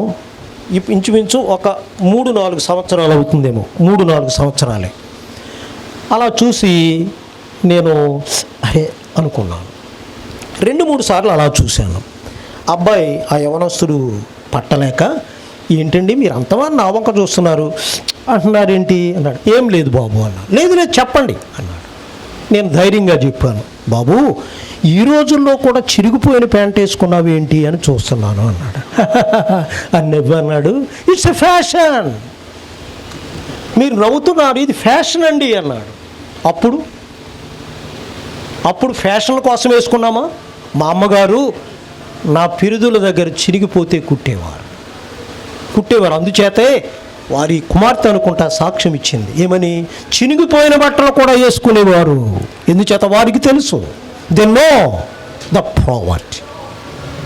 ఈ రోజున విదేశాలకు వెళ్ళారు, ధనమును ఆర్జించారు, వస్త్రాలు ఉన్నాయి, కానీ దేవుని స్తుతించటం మానేస్తారు. We have to praise God. అందుచేతే దావీదు అన్నాడు, నా ప్రాణమా యెహోవాను సన్నిధించుము, నా అంతరంగమున సమస్తమా ఆయన పరిశుద్ధ నామమును సన్నిధించుము. నా ప్రాణమా యెహోవాను స్తుతిందాం. ఇక నంబర్ 2, రెండవది, ఒకటి ప్రాణమును గురించి, ప్రాణాన్ని గురించి లెక్క అప్పగించాలి. రెండవదిగా చూసినట్లయితే మన దేయాగంగా దేవునికి యాజ్ ఎ లివింగ్ సాక్రిఫైస్. బ్రతికి ఉండగానే మన దేహమును దేవునికి సమర్పించాలి. ప్రియ సోదర సోదరీలారా, మీరు సమర్పించారా? సమర్పిస్తే థ్యాంక్ యూ, మంచిది. లేకపోయినట్లయితే బ్రతికి ఉండగానే మన దేహాన్ని దేవునికి సమర్పించాలి యాజ్ ఎ లివింగ్ సాక్రిఫైస్. అంటే అర్పించటం అంటే అర్థం ఏంటి? పాత నిబంధన గ్రంథంలో అర్పించటం అంటే, బలి అర్పించటం అంటే, అర్పించిన తర్వాత మరలా దాన్ని తీసుకోగలడా? ఆరోగ్యవంతంగా రాజారావు గారు బ్రతికారంటే వ్యసనాలు ఉన్నాయా ఆయనకి? లేవు. ఉంటే బీపీ షుగర్ వచ్చాయే. మనం కూడా తినరానివి తిని త్రాగరానివి త్రాగి మన జీవితాన్ని పాడు చేసుకోకూడదు. ఎలా అయితే ప్రియులారా వినండి, పాడు చేయరాదు. అయితే ఈ దేహం మంటికి వెళ్ళిపోతుంది. ప్రసంగి గ్రంథం 12:7 ఉంది, మన్నైనది వెనుకటి వలనే మన్నైపోతుంది. అలాగైతే అంతటితో అయిపోతుందా? వినండి, మన్నైపోతుంది. కానీ మనము ఈ దేహాన్ని గురించి దేవునికి లెక్క అప్పగించాలి. ప్రాణాన్ని గురించే కాదు, దేహమును గురించి దేవుని యొక్క వాక్యంలో వ్రాయబడి ఉంది. కొరింథీయులకు రాసిన 2వ పత్రిక 5:10 భాగంలో ప్రతి వ్యక్తి కూడా ఈ భూలోకములో అది మంచిదైనను సరే చెడ్డ, చెప్పండి, నువ్వేమైనా ఇస్తున్నావా నాకు, నువ్వు నాకేమైనా ఇస్తున్నావా అనేవారు ఉన్నారు. కానీ దేవునికి లెక్క అప్పగించాలి. ప్రతి పైసా, వినండి, దేవుడు మనకేమిస్తే వాటంతటిని గురించి దేవుడు ఏం చేస్తాడు? లెక్క అప్పగిస్తాడు. ప్రియులు సాక్ష్యం ఇచ్చారు మానవులు ఏమని? ప్రతి పైసా విషయంలో కూడా జాగ్రత్తగా ఉండేవారు. ప్రతి పైసా ఎందుచేత? We are accountable to God. దేవుడు నీకు ధనం ఇచ్చాడు, లెక్క అప్పగించాలి, తప్పదు. ఏది ఇచ్చినా దేవునికి లెక్క అప్పగించాలి. అంచేత దేవుని యొక్క వాక్యంలో మన దేహమును గురించి దేవునికి లెక్క అప్పగించాలి. వినండి, యేసు ప్రభు రాబోతున్నాడు. ఫిలిప్పీయులకు రాసిన పత్రిక 2:27 రాగానే ఎప్పుడు వస్తారో తెలియదు, దొంగవలే వస్తానన్నాడు. తాను మరణ గడియల్లో ఉన్నాడు, బాగానే మాట్లాడగలుగుతున్నాడు. చాలామంది దైవజనులు వచ్చి దర్శిస్తున్నారు. ఓ రోజు కొంతమంది దైవజనులు వచ్చారు. వచ్చి మేము ఆ దైవజనుని కలుసుకోవాలి అని అడిగారు. కేర్ టేకర్ గారు ఉన్నారు, బయటకు వచ్చి ఆ సంగతి తెలుసుకొని వెళ్ళి, ఏమండి మిమ్మల్ని దర్శించడానికి చాలామంది దైవజనులు వచ్చారు, ఇంకొక దైవజనుడుగా లేడు ఆయన కూడా వచ్చారని, రమ్మంటారా? దైవజనులు ఎవరిని రావద్దని చెప్పు, ఆ అన్యుడు అన్నావు చూసావా, ఆ వ్యక్తిని రమ్మనన్నాడు. ఆ వ్యక్తి వెళ్ళాడు. వెళ్ళిన తర్వాత ఎవరో కాదు, ఆయన ఒక నాస్తికుడు. ఇద్దరూ కలిసి చదువుకున్నారు. ఈ దైవజనుడు ఆయన కూడా కలిసి చదువుకున్నారు. కలిసి చదువుకున్న కారణం చేత తను చూడాలనిపించింది. వెళ్ళగానే, మిత్రమా బాగున్నావా అని అడిగారు. ఒకరినొకరు పలకరించుకున్నారు. బాగున్నానండి అన్నాడు. కొన్ని సంగతులు మాట్లాడుకున్నారు. మాట్లాడుకున్న తర్వాత వెళ్ళి రమ్మని చెప్పాడు. వెళ్ళిపోతూ ఎందుకో తనకు తలంపు వచ్చింది. వెనక్కి తిరిగి వచ్చాడు. వెనక్కి తిరిగి వచ్చి, ఏమయ్యా మిత్రమా, మీ తోటి వారు ఉన్నారు కదా దైవజనులు, వారు ప్రభువుని నమ్ముకున్నవారు, నేను నమ్ముకున్నవాడు కాదు, నేను నాస్తికుడిని, ఎందుకు నన్ను పిలిచావు? వారికంటే నన్నెందుకు ప్రేమించావు అని అడిగితే అన్నాడట, మిత్రమా, ఒక దినం రాబోతుంది, నేను చనిపోతాను, పరలోకం వెళతాను. వారు చనిపోతారు, పరలోకం వెళతాను, అక్కడ కలుసుకుంటాను. నిన్ను మాత్రం కలుసుకోలేను. నువ్వెక్కడికి వెళతావు? అగ్నిగుండానికి వెళ్ళిపోతావు. తెలుసుకో మిత్రమా. ఒక నిరీక్షణ మనకు. We will meet our beloveds who are in Christ Jesus in heaven. కాబట్టి దేవుని యొక్క వాక్యంలో మన శరీరం మార్చబడుతుంది. ఇక ఆఖరిగా, ఒకటి ప్రాణము, రెండవది శరీరము, మూడవది ఆత్మ తండ్రి యొద్దకు వెళ్ళిపోయింది. ఆత్మ ప్రతి వ్యక్తిలో కూడా యోబు గ్రంథం 32:8 వ్రాయబడినట్లుగా ఆత్మ ఉంది. ప్రతి వ్యక్తిలో కూడా ఆత్మ ఉంది. ఇది మృత స్థితిలో ఉంది. వీటిని మనం ప్రదర్శించాలి. ఈ ఫలమును మనం ప్రదర్శించాలి. ద ఫస్ట్ 3, మొదటి 3 కూడా మనలో అనుభవించాలి. ఆ తర్వాత 2 ఆ తర్వాత 3 కూడా మన జీవితాల్లో చూసినట్లయితే ఇతరుల పట్ల చూపించాలి.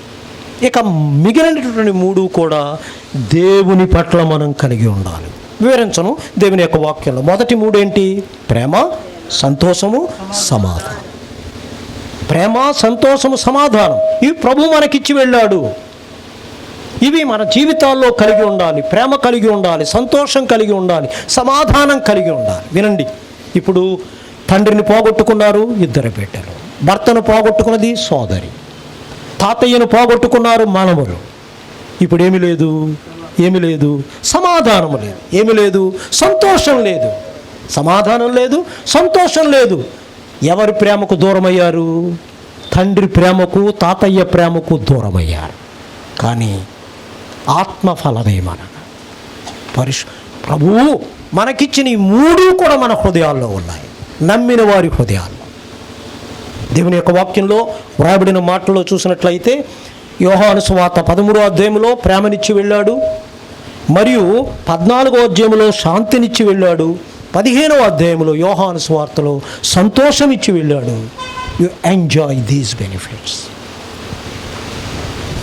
ఆయన సదాకాలం ఉండరు, కానీ సదాకాలం ఉండే వాటిని ప్రభు మనకిచ్చాడు. వీటిని మనం అనుభవించాలి. ఇందాక ప్రియులు ప్రార్థనలో జ్ఞాపకం చేశారు, ప్రభువా మేము కొన్ని మాటలే చెప్పగలం, కానీ మేము మిమ్మును వీరిని ఆదరించలేమని. అయితే ఎవరు ఆదరిస్తారు? Love, peace, the happiness which has poured our God into our hearts. వీటిని అనుభవించాలి. ఇక తక్కిన 3 నేను చెప్పాలని కోరట్లేదు. ఆ తర్వాత 3 కూడా మన దీచాలు చూసినట్లయితే దీర్ఘశాంతము, దయాళత్వము, మంచితనం వీటిని ఇతరుల పట్ల ప్రదర్శించాలి. ఎవరో మనవరాలు చెప్పారు, నాకు పేరు గుర్తులేదు, మా అమ్మమ్మ గారిని అమ్మమ్మ నువ్వు కోప్పడు అన్నా కానీ కోప్పడేది కాదు అని, అమ్మమ్మ నువ్వు కోప్పడు అని కోప్పడలేదని. ఎందుచేత? దీర్ఘశాంతం, లాంగ్ సఫరింగ్. చూసారా వారిద్దరి మధ్య ఉన్నటువంటి ఆప్యాయత, ప్రేమ. కాబట్టి ఎదుట వారికి, భార్యకు, భర్తకు, ఇంటిలో, సమాజంలో వీటిని ప్రదర్శించాలి. ఇక ఆ తక్కిన 3 కూడా చూసినట్లయితే దేవుని యొక్క వాక్యంలో చూసినట్లయితే విశ్వాసము, సాత్వికము, ఆశానిగ్రహం. ఈ 3 కూడా దేవుని పట్ల కనుపరచాలి. అచంచలమైన విశ్వాసం దేవుని పట్ల ఉండాలి. రెండవదిగా చూసినట్లయితే దయాళత్వం అనేది అది ఇతరులకు సంబంధించింది. సాత్వికం అనేది దేవుని ఎదుట సాత్వికులుగా ఉండాలి. మోషేను గురించి దేవుడు ఏం చెప్పాడు? నా ఇల్లంతటిలో మిక్కిలి సాత్వికుడు. తర్వాత ఆశానిగ్రహం. ఈ భూలోకములో ఎంతైనా సంపాదించాలంటుంది. రాజారావు గారిని గురించే చెప్పారు మనమరాళ్ళు. కాబట్టి ఈ విధంగా ఆశా నిగ్రహం అనేది మనం కలిగి ఉండాలి. We have to exhibit these characters.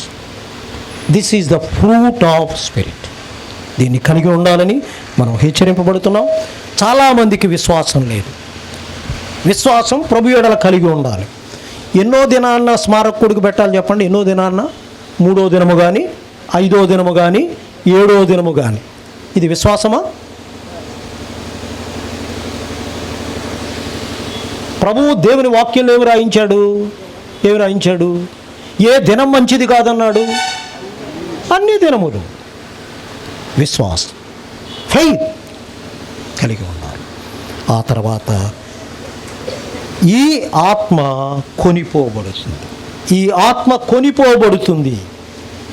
లూకాసు వార్త 16వ అధ్యాయం దేవుని యొక్క వాక్యంలో 22వ వచనంలో చూసినట్లయితే 16వ అధ్యాయం మనందరికీ తెలిసిన వాక్య భాగమే. ధనవంతుడు చనిపోయాడు, లాజరు చనిపోయాడు.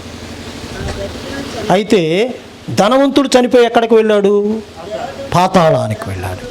లాజరు చనిపోయి ఎక్కడికి వెళ్ళాడు? పరలోకానికి వెళ్ళాడు. కొనిపోబడతాం. లాజరు చనిపోగానే ఆత్మను తీసుకొని పోవడానికి ఎవరు వచ్చారు? దేవదూతలు వచ్చారు, తీసుకొని పోయారు. రాజారావు గారు చనిపోగానే దేవదూతలు వచ్చి తీసుకొని వెళ్ళిపోయారు. నమ్మని వారిని ఎవరు తీసుకువెళతారు? సాతానీయమైన శక్తులు అగ్నిగుండానికి తీసుకువెళతారు. అమ్మ, నీవు చనిపోతే ఎవరు వస్తారు? ఖచ్చితమైనటువంటి నిర్ధారణ ఉందా? దేవునికి స్తోత్రం. లేకపోతే పొందాలి. వినండి, నేను ముగించేస్తున్నాను, నా సమయం అయిపోయింది. మా స్నేహితుడు ఉన్నాడు, ఆయనది హైదరాబాద్, ఆయన ఇంజనీర్, నేను బడిపొంతుని. మేమిద్దరం చాలా స్నేహితులు. 6th క్లాస్ నుండి SLC వరకు లూథరన్ హై స్కూల్లో నడిచి వెళ్ళి చదువుకున్నాం. అయితే ఆయన దీవించబడ్డాడు బాగా భౌతికంగా. 2 పిల్లలు, 2 కూడా ఫారిన్ కంట్రీస్లో ఉంటారు. ఫారిన్ కంట్రీస్లో తను కూడా ఇంజనీర్, చాలా మంచి స్థితిలో కూడా ఉన్నాడు.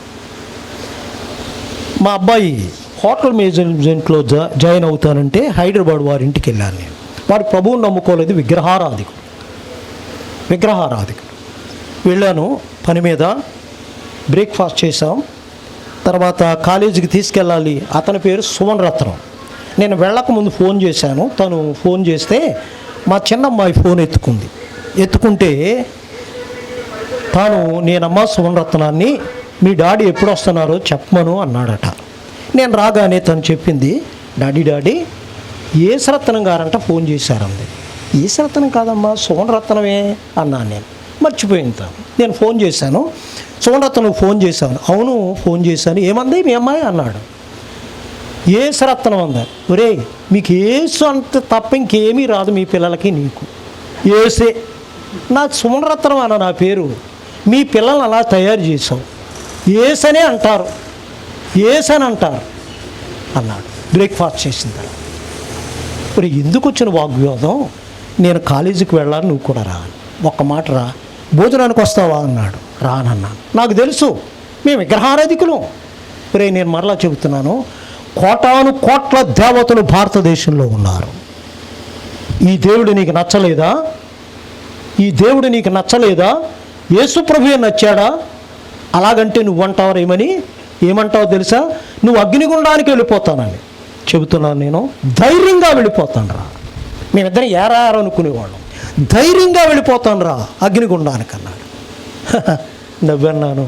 అగ్నిగుండం అంటే సామాన్యం అనుకుంటున్నావేమో, అది మట్టు లేనిది. ఈ బుక్ ఉంది, ఇలా పడేస్తే దీనికి మట్టు ఉంది కాబట్టి ఆగిపోయింది. అది మట్టు లేని అగ్నిగుండం, ఇంగ్లీష్లో ఉంది, బాటమ్లెస్ పిట్. అందులో పడవేయబడిన తర్వాత దిగిపోతూ కాలిపోతూ వేదన పడుతూ దిగిపోతూ ఉంటారు. ఎంతకాలం? కోటాను కోట్ల సంవత్సరం. బీ కేర్ఫుల్, ప్రభువుని నమ్ముకో. ఎందుకంటే నా స్నేహితుడు రే, అది జరగదు అన్నాడు. అయిపోయింది. ఎన్ని సంవత్సరాలు అయిందో నాకు తెలియదు. నేను ఇంటికి వచ్చేసాను. కొన్ని సంవత్సరాలు అయిన తర్వాత ఎందుకో ఫోన్ చేశాను. ఫోన్ చేస్తే తన భార్య ఎత్తుకొని గద్గద స్వరంతో మాట్లాడింది. అమ్మ, ఏమైంది? అయ్యో, మీకు తెలియదా అండి, సుమన్ రత్న గారు చనిపోయారు. అమ్మ, చనిపోయారా? అయ్యో, యేసు ప్రభు నమ్ముకోకుండా చనిపోయాడు. నా స్నేహితుడే, ఇద్దరము కూడా కలిసి చదువుకున్నాం. 6th క్లాస్ నుంచి SLC వరకు చదువుకున్నాం. నేను గట్టిగా చెప్పాను నమ్ముకోమని. అయ్యో అని కన్నీళ్ల పర్యంతమయ్యాను. అయ్యా, ఒక శుభవార్త. కొన్ని రోజుల క్రితమే ప్రభువుని నమ్ముకున్నాడు. బాప్తిసం తీసుకోవడానికి ఇంటికి వస్తున్నాం, చనిపోయాడు. What a glad thing it is.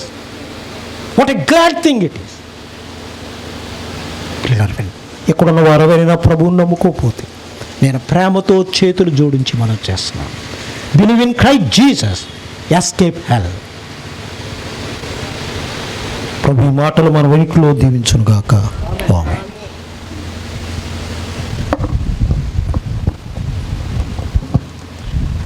దేవుని సేవకులు సమ్మన్ గారికి ప్రత్యేకమైన వందనాలు తెలియజేస్తాను. ఈ సమయంలో కుటుంబస్తులందరూ కూడా ఈ స్థలంలోకి వచ్చినట్లయితే ప్రార్థన ఆశీర్వాదంతో కొడుకు ముగించడం జరుగుతుంది. కుటుంబస్తులు కూడా అందరండి. దేవుని సేవకులకి రవికుమార్ గారు ప్రార్థన చేస్తారు.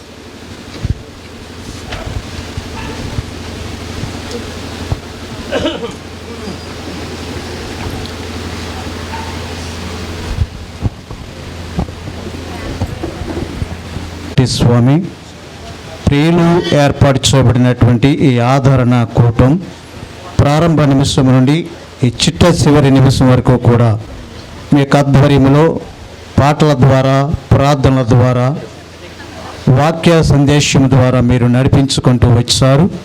అందరిని బట్టి కూడా నీకు స్తోత్రాలు. అంత మాత్రమే కాదు, కుటుంబ తరపు నుండి చక్కటి మధురమైనటువంటి నాయన సాక్ష్యాలు, తండ్రి మనవరాళ్ళు, మనవలు, కుమారుడు, కుమార్తె ఇవ్వగా మేమెంతగానో సంతోషించాం. విడిచి వెళ్ళినటువంటి కుటుంబం మీరు జ్ఞాపకం చేసుకోండి.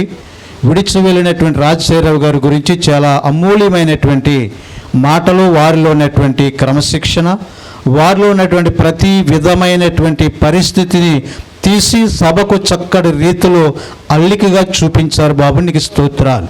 నిజం ప్రభు, అటువంటి కృప వారి కుటుంబానికి విడిచి వెళ్ళినటువంటి మంచి పరిస్థితిని బట్టి నిన్ను స్తుతిస్తున్నాను ప్రభు, నీకు స్తోత్రాలు చెల్లిస్తున్నాను ప్రభు. ఇదిగో నాయన, మరి ముఖ్యంగా భర్తను కోల్పోయినటువంటి అత్తమ్మ గారిని మీరు ప్రేమతో జ్ఞాపకం చేసుకోండి.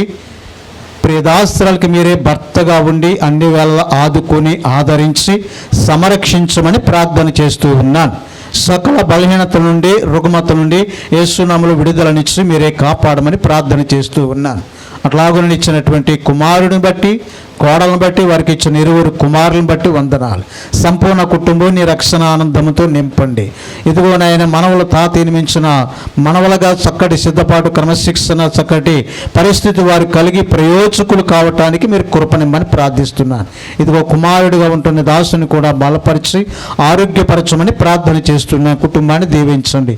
కుమార్తెను బట్టి ప్రార్థిస్తున్నాను. ఇచ్చిన బిడ్డలు ఇరువురిని బట్టి ప్రార్థిస్తున్న వారి సంపూర్ణ కుటుంబాన్ని రక్షణ ఆనందంతో, ఆరోగ్యాలతో, ఆశీస్సులతో నింపమని ప్రార్థన చేస్తున్నాను. దేవైతే రీతిగా కుటుంబ సభ్యులు, నల్లేశ్వరి కుటుంబ సభ్యులందరినీ కూడా పేరు పేరు చొప్పున దీవించండి. దుఃఖ సాగరంలో ఉన్నారు, ఆ దుఃఖాన్ని వారికి వెడబాటు కలుగించమని ప్రార్థిస్తున్నాను. నీ వాక్యము ద్వారా ఆదరించమని ప్రార్థిస్తున్నాను.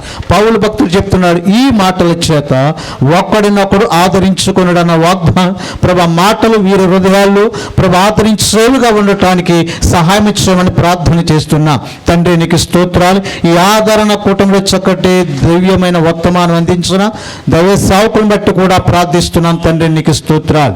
నిజం ప్రభు నాయన, మా బంతులో ప్రాణం ఉండగానే ప్రభు నేను వెరిగిన వారమై నీ నామాన్ని గ్రహించి నీ తట్టు తిరిగి నీ ఎద్దకు రాగలిగే కృప మాకు దయచేయమని ప్రార్థిస్తున్నాను.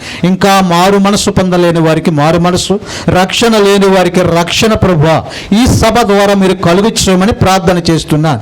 రక్షణ పొందితే అనుభవించే పరిస్థితి ఏమిటో, రక్షణ పొందకపోతే అనుభవించే శిక్ష ఏమిటో అనేది నీ సేవకుల నోట నుండి మీరు వినిపించారు. నిజం ప్రభు, ఈ భూమి మీద మేము ఉండగానే, వెలుగుండగానే వాక్యం అందుతుండ తోడని మేమందరం కూడా సరి చేసుకుని, దిద్దుబాటు చేసుకుని మనస్సాక్షులు మాకందరికీ కూడా కలుగు చేయమని ప్రార్థన చేస్తున్నాం. తండ్రి నీకు స్తోత్రాలు.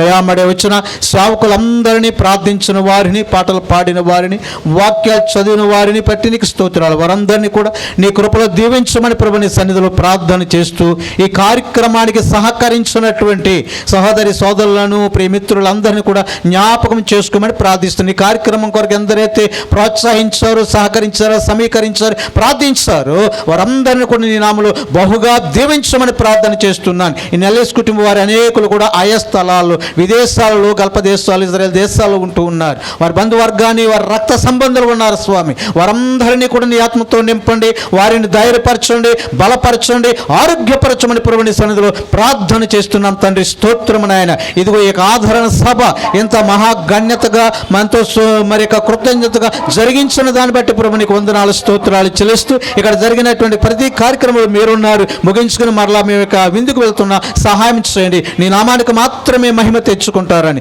నజరేయుడైనటువంటి యేసు నామములో అడిగి వేడుకుంటున్నాను మా ప్రియ పరలోకపు తండ్రి, ఆమేన్. మన తండ్రి అయిన దేవుని ప్రేమయు, మన ప్రభు అయిన యేసుక్రీస్తు వారి కృపయు, పరిశుద్ధాత్మ దేవుని యొక్క అన్యోన్య సహవాసం మనకును, ముఖ్యంగా రాజారావు గారు విడిచి వెళ్ళిన సంపూర్ణ కుటుంబానికి మరి సదాకాలం తోడై నడిపించుకొనుగాక. ఆమేన్.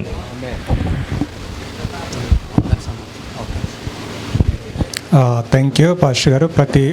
ప్రతి ఒక్కరికి దేవునామం మరొకసారి వందనాలు చెల్లిస్తూ అందరూ మా యొక్క ప్రేమ విందుని స్వీకరించి వెళ్ళవలసిందిగా కోరుచున్నాం. ప్రతి ఒక్కరూ తప్పకుండా భోంచేసి వెళ్ళండి. ఇక్కడ లోపల మరియు బయట కూడా అరేంజ్ చేస్తున్నారు. ప్రతి ఒక్కరు భోంచేసి వెళ్ళవలసిందిగా కోరుచున్నాం. Thank you.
Thank you.